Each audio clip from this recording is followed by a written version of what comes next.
பொதுமக்கள் அதிகமாக நடக்கக்கூடிய ஒரு வார சந்தை. அந்த சந்தையில் வந்து இப்போ சந்தைன்னு பார்த்துட்டோம்னாலே மக்கள் கூட்டம் அதிகமாக தான் இருக்கும். அந்த சந்தை பகுதிகளில் ஒரு பெண்ணிடம் வந்து நடைபெறும் சம்பவம் நடந்திருக்கு. நம்ம கோவை மாவட்டம் பெரியநாயக்கம்பாளையம் பக்கத்தில் வந்து திங்கக்கிழமை வந்து ஒரு சந்தை போடுறாங்க.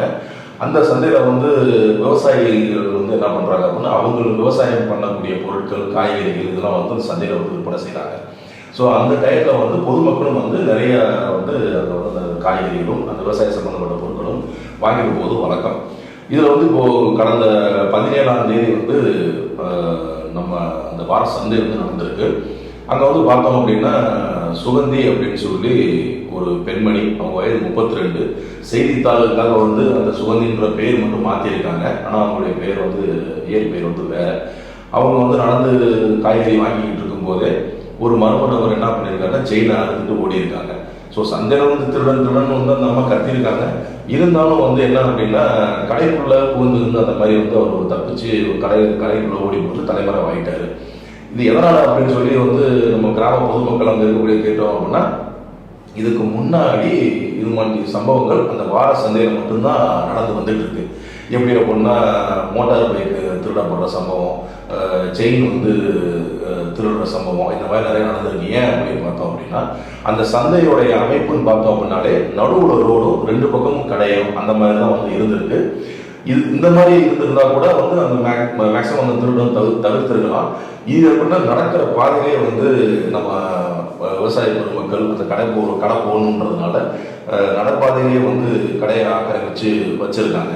ஸோ அவங்க வந்து நடக்கிறதுக்கு இடம் இல்லை, போகிறதுக்கு இடம் இல்லை அப்படின்ற ஒரு சூழ்நிலையில் வந்து அந்த சந்தை நடந்திருக்கு. மேலும் பார்த்தோம் அப்படின்னா, பக்கத்தில் இருக்கக்கூடிய ஒரு ஹாஸ்பிட்டலுக்கு அந்த வழி ஆம்புலன்ஸ் கூட அந்த சந்தை நடக்கக்கூடிய அந்த நாட்களில் வந்து ஆம்புலன்ஸ் கூட போக முடியாத ஒரு சூழ்நிலை உருவாகிட்டு இருக்கு. ஸோ இந்த சந்தர்ப்பத்தை அங்கே இருக்கக்கூடிய நபர்கள், மர்ம ஆசாமிகள் வந்து பயன்படுத்திக்கிறாங்க. ஸோ வாரம் இந்த மாதிரி சந்தை, இந்த மாதிரி வந்து ஒரு நடைமுறைப்பு சம்பவமும் திருட்டு சம்பவமும் நடந்துக்கிட்டே தான் இருக்குது. இது சம்பந்தமாக காவல் நிலையத்திலையும் போலீஸாரிடமும் அவங்க வந்து பொதுமக்களும் சரி வியாபாரிகளும் சரி கம்ப்ளைண்ட் பண்ணியிருக்காங்க. எனக்கு வந்து இந்த ஆக்கிரமிப்புலாம் கொஞ்சம் எடுத்து இது பண்ணி விடுங்க, ஒரு 4 போலீஸாராவது நம்ம சந்தை நடக்கக்கூடிய அந்த நாட்களில் பாதுகாப்புக்கு இருக்கிற மாதிரி பண்ணுங்க அப்படின்ற மாதிரி சொல்லியிருக்காங்க. இவங்க வந்து வியாபாரிகள் மற்றும் பொதுமக்கள் வந்து நம்ம காவல்துறையிடம் வந்து அந்த மாதிரி ஒரு கேட்கறது நியாயமான விஷயம்தான். அதே சமயம் பார்த்தோம் அப்படின்னா, நமக்காக அரசாங்கம் ஏற்படுத்தப்பட்ட அந்த இடத்துல கடைகளை அமைச்சா மட்டும் போதும். இதை வந்து கம்ப்ளைண்ட் பண்ணுறதுக்கு முன்னாடி நம்ம வியாபார பெருமக்களும் வந்து அவங்க தெரிஞ்சுக்கிறணும். நடக்கக்கூடிய பாதையிலேயே வந்து நம்ம கடையை போட்டோம்னா, இந்த மாதிரி ஆக்கிரமிப்பு பண்ணி பண்ணோம் அப்படின்னா இந்த மாதிரி நகை திருட்டு சம்பவம் நடக்க தான் செய்யும். ஸோ அவங்களும் வந்து கொஞ்சம் உதவியாக இருக்க வேண்டிய சூழ்நிலை.